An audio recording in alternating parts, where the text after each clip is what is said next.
Bismillahirrahmanirrahim. Assalamualaikum warahmatullahi wabarakatuh. Jumpa lagi dengan saya di Abil Maiwa Channel. Jadi teman-teman, channel ini adalah merupakan channel pendidikan tempat kita berbagi tentang aplikasi pendidikan, Microsoft Office, serta tips dan triks komputer. Jadi pada video kali ini Bapak Ibu ya, kembali lagi admin akan mencoba mengupdate informasi terbaru atau boleh dikata sebagai info yang ditunggu-tunggu oleh P1, P2, P3, P4 di tahun ini ya. Tahun baru tahun 2023. Jadi di channel ini admin ingin mengucapkan ya terima kasih atas supportnya selama ini di tahun 2022 lalu, sehingga channel ini bisa menembus hampir 87.000 subscriber ya. Dukung terus channel ini di tahun 2023 agar bisa menjadi salah satu channel yang menjadi barometer untuk memberikan info-info terbaik seputar ASN, tunjangan dan tutorial komputer lainnya. Oke, jadi di sini informasi terbaru kita pada hari ini adalah selamat ya 100% P1, P2, P3, P4 terima SK. Jadi nantinya di tahun 2023 fix ya pemberkasan dan penetapan NIP P3K dan SK terbit bagi P1, P2, P3, P4. Kelulusan fix akan diumumkan di sekitaran bulan Februari Maret. Di sini kita merujuk pada informasi resmi dari Panselnas yang pernah diposting di guru PPPK kemdikbud.co.id, dan kami akan membahas sedikit penentu sekolah penempatan bagi rekan-rekan guru sekalian ya. Oke, kita langsung saja to the point ke informasinya. Jadi di sini kalau kita merujuk di Juknis P3K Guru Bapak Ibu ya, di sini kita lihat bahwa yang menjadi di antara pelamar prioritas, yang menjadi prioritas paling utama adalah penempatan bagi THK2 kalau kita melihat Juknis P3K Bapak Ibu ya, karena untuk proses penempatan bagi pelamar P1 yang pertama itu dibahas adalah penempatan bagi THK2 ya. Jadi di sini Bapak Ibu perlu ketahui bahwa pelamar THK2 nantinya itu akan diurutkan berdasarkan nilai tertinggi hasil seleksi kompetensi tahun 2021. Jadi bagi rekan-rekan guru ya yang istilahnya memiliki nilai yang bagus di tahun 2021 sehingga Bapak Ibu lolos PG atau memiliki nilai tinggi di tahun 2021, itu sangat menunjang rekan-rekan guru untuk mendapatkan penempatan, karena nantinya penempatan itu berdasarkan nilai tertinggi pada hasil seleksi kompetensi tahun 2021. Nah, di sini dikatakan Bapak Ibu ya, dalam hal pelamar sebagaimana dimaksud pada huruf A mengikuti seleksi kompetensi 1 dan seleksi kompetensi 2, hasil seleksi yang digunakan mengikuti ketentuan sebagai berikut Bapak Ibu. Apabila pelamar THK2 memilih jabatan yang sama pada seleksi kompetensi 1 dan seleksi kompetensi 2, maka dinyatakan lulus dengan menggunakan nilai akhir paling tinggi.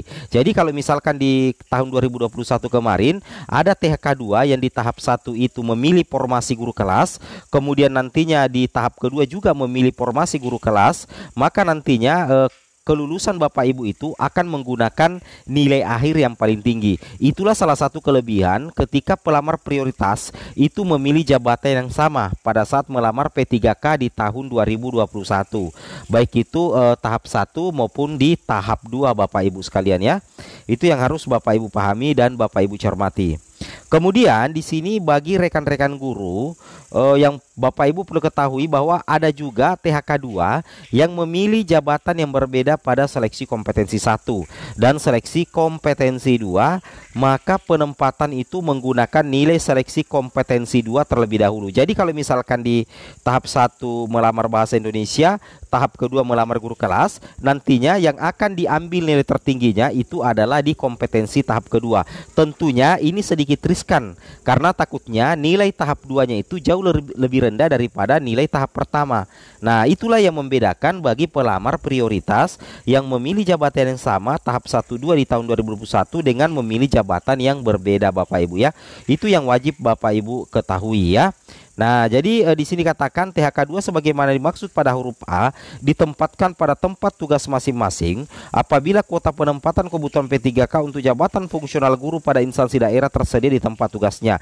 Jadi kalau misalkan THK2 ini di sekolah induknya ada formasi dan linear dengan ijazahnya, maka THK2 itu akan ditempatkan di tempat tugasnya masing-masing atau di sekolah induknya. Tetapi apabila tidak tersedia formasi di sekolah induknya, maka nantinya apa namanya THK2 akan ditempatkan pada satuan pendidikan lain yang tersedia kuota penempatan kebutuhan. Nah, seperti itu ya. Ini untuk THK2 Bapak Ibu ya. Nah, sekarang kita lanjut lagi untuk guru non ASN negeri. Nah, untuk guru non ASN negeri di sini guru non ASN negeri berarti guru honorer yang terdapat di guru non ASN yang terdapat di Dapodik ya, dan lolos PG tentunya Bapak Ibu ya. Nah, jadi nantinya untuk guru non ASN penempatannya itu juga diurut berdasarkan nilai tertinggi Bapak Ibu ya. Ingat ya, penempatan guru non ASN itu diurutkan berdasarkan nilai tertinggi. Nilai tertinggi yang mana? Nilai tertinggi yang didapat pada hasil seleksi P3K guru tahun 2021 Bapak Ibu ya. Nah, itulah yang akan menjadi penentu bagi rekan-rekan guru untuk lolos menjadi ASN P3K Bapak Ibu ya. Nah, tentunya seperti itu ya. Di sini kita lihat ya, hampir sama sebenarnya dengan THK2 ya, bahwasanya pelamar guru non ASN diurutkan Bapak Ibu ya, diurutkan berdasarkan nilai tertinggi hasil seleksi tahun 2021. Nah, sama ya, dalam hal pelamar sebagaimana dimaksud pada huruf A mengikuti seleksi kompetensi 1 dan seleksi kompetensi 2, hasil seleksi yang digunakan mengikuti ketentuan sebagai berikut.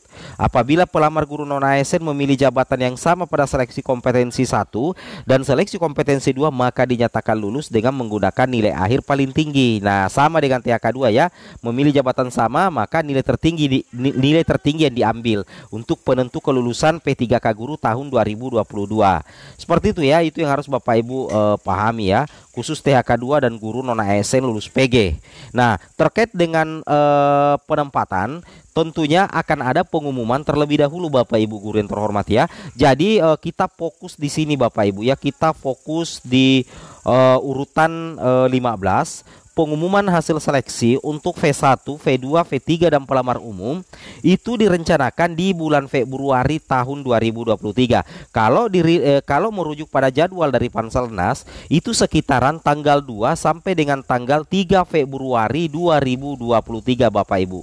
Nah, itu pengumuman hasil seleksi, berarti mengumumkan apakah Bapak Ibu yang P1, P2, P3 dan pelamar umum itu dinyatakan lolos ASN. Di mana Bapak Ibu bisa cek? Tentunya Bapak Ibu bisa cek di portal atau akun masing-masing SSCASN. Bapak Ibu bisa cek di akun SSCASN-nya, bisa juga cek di website resmi masing-masing BKPSDM, dan bisa juga mengecek di portal Kemendikbudristek guru PPPK kemendikbud.co.id.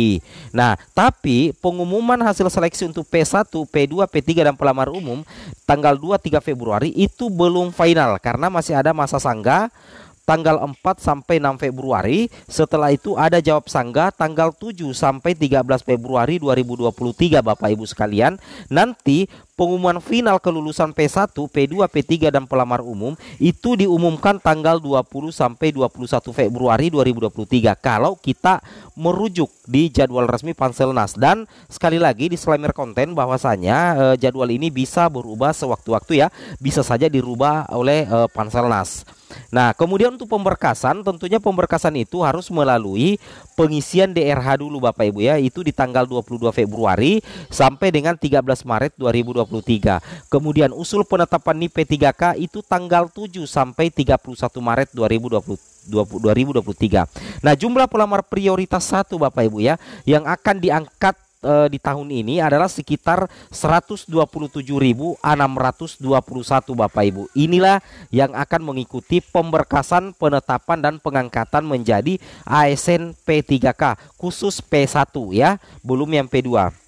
Nah, sedangkan bagi rekan-rekan guru yang belum lolos ASN tidak usah khawatir, nantinya di tahun 2023 Bapak Ibu ya, tahun ini maksudnya sudah ada arah kebijakan pengadaan ASN tahun 2023, yang mana kalau kita perhatikan pengadaan ASN tahun 2023 itu memiliki 4 arah kebijakan yang mendukung transformasi SDM. Ini langsung dari Menteri Pan-RB ya, Bapak Azwar Anas. Di sini beliau mengatakan saat ini pemerintah masih menganalisis jabatan mana saja yang bisa berdampak oleh perkembangan digital. Karena dunia digital berubah cepat, pemerintah juga harus cepat adaptasi agar tidak tergerus zaman Bapak Ibu ya. Jadi kebijakan pertama adalah fokus pelayanan dasar Bapak Ibu, yakni guru dan tenaga kesehatan sebagai langkah penyelesaian masalah tenaga non ASN. Jadi yang pertama paling diprioritaskan adalah guru dan tenaga kesehatan. Setelah itu memberikan kesempatan rekrutmen talenta digital, merekrut CPNS secara selektif dan mengurangi rekrutmen jabatan yang akan terdampak oleh transformasi digital. Ini tentunya menjadi kabar gembira bagi P1 tanpa formasi. Oke, semoga bermanfaat. Assalamualaikum warahmatullahi wabarakatuh.